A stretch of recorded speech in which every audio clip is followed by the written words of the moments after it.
Forstart Thomas Olsen fra Slagelse, fulgt af Mikkel Øresland fra Odense,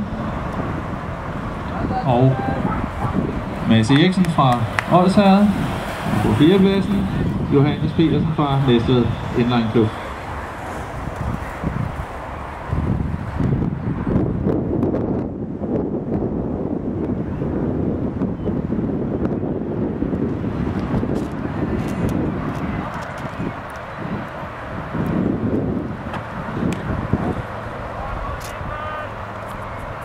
Så er Mikkel Øresland gået i spidsen.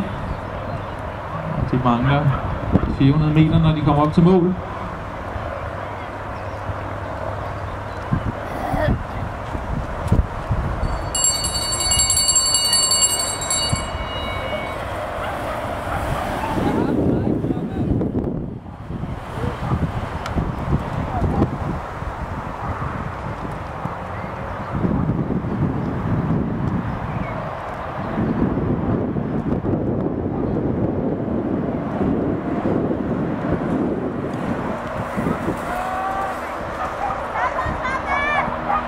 Stadigvæk forrest Mikkel Øresland fra Odense. Nu er Mads Eriksen fra Odsherred kommet op på 2. pladsen, og Thomas Olsen på 3. pladsen. Vi får et tæt opgør.